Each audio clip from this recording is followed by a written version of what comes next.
میں آج ڈاکٹر طاہر القادری صاحب کے گھر میں ہوں، ان کی انٹرویو کرنے آیا ہوں۔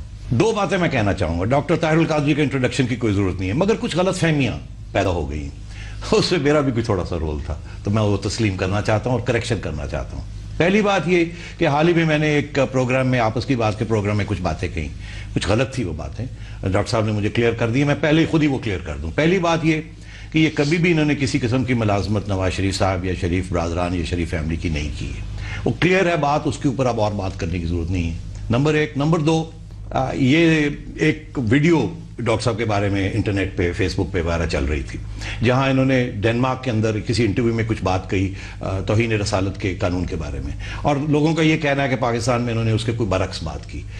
ہم نے تفتیش کی ہے، ڈاکٹر صاحب نے بڑی لمبی چوڑی بات کی تھی، اس کے کافی بہت سی چیزیں آؤٹ آف کانٹیکسٹ لے لی گئیں۔ تسلیم کرتے ہیں کہ جی ٹھیک ہے، مگر میں ڈاکٹر صاحب سے آج ضرور یہ پوچھوں گا کہ ان کی آج فیکچول پوزیشن کیا ہے اس قانون کے بارے میں، اور اس کی اپلیکیشن کے بارے میں، اور اس کے پروسیجرل پرابلمز کیا ہے، اس کے بارے میں ہم آج فائنل وضاحت لے لیں گے۔ جلدی سے کلیئر کر دیں کہ آج کی بات کیا ہے۔ بڑی کلیئر بات، وہ بات پرانی چھوڑ، جو بات میں نے پاکستان میں کہی تھی اپنی 14 گھنٹے کی سپیچ میں، اس کی ڈی وی ڈی موجود ہے، ایگزیکٹلی وہی بات میں نے ڈنمارک میں نیشنل ٹی وی کانفرنس میں کہی۔ ٹھیک، میرا سٹینس ہر جگہ یہی تھا، اور میں نے ڈنمارک کے ٹی وی چینلز میں یہ کہا اور اس کانفرنس میں کہ یہ بلاسفیمی لا، کوئی بھی لا اس کے دو حصے ہوتے ہیں، سبسٹینٹیو لا اور پروسیجرل لا۔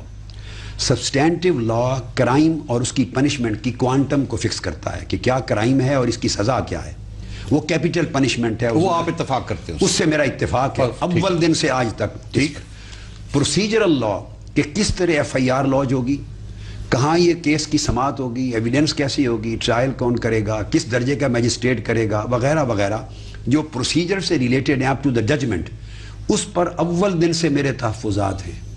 یہ تحفظات میں نے اپنی اردو کی 14 گھنٹے کی سپیچ میں بھی بیان کیے ہیں، اور وہ اویلیبل ہے یوٹیوب پر، سی ڈی میں بھی ہے، اور ڈنمارک میں بھی یہ بیان کی، بالکل کلیئر ہو۔ بلکہ ڈنمارک میں تو میں نے یہاں تک کہا کہ بلاسفیمی لا پر ڈیتھ پنشمنٹ وہ تورات میں بھی ہے، وہ گوسپل انجیل میں بھی ہے، اور قرآن میں بھی ہے۔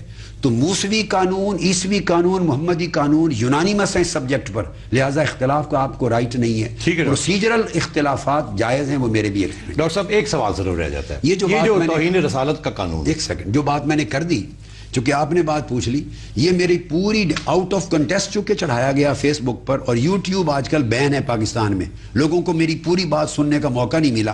یہ پوری سی ڈی دے رہا ہوں، میرے تمام انٹرویوز اور میرے لیکچر اس کے اندر موجود ہیں، اور اس سے بڑھ کے کوئی اور ثبوت نہیں کہ سب کچھ۔ ڈاکٹر صاحب ایک سوال رہ گیا اس کے بارے میں، یہ اپلیکیشن اس کی کیا مسلمان اور نان مسلمز کے اوپر ایکول اپلیکیشن ہے یا فرق اپلیکیشن ہے اس قانون کی؟ اس میں یہ ہے کہ فقہ مالکی، شافعی اور حنبلی تین مذاہب تو متفق ہیں کہ یہ ایکول اپلیکیشن ہے، اس میں کوئی ایکسیپشن نہیں۔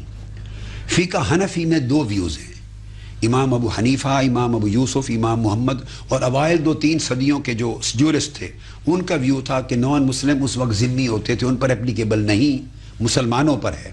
مگر حنفی جورسٹ جو بعد کے 5, 6, 7 صدیوں کے، انہوں نے باقی 3 ائمہ کے ساتھ اتفاق کر کے اس کی اپلیکیبلٹی کو جنرل اور کامن سب کے لیے قرار دیا۔ اب میں سمجھتا ہوں کہ چونکہ اب اس وقت جب وہ انہوں نے امام اعظم ابو حنیفہ نے کہا تھا کہ ان پر اپلیکیبل نہیں، وہ ذمی کے سٹیٹس میں رہتے تھے، پروٹیکشن اور گارنٹی دی جاتی تھی۔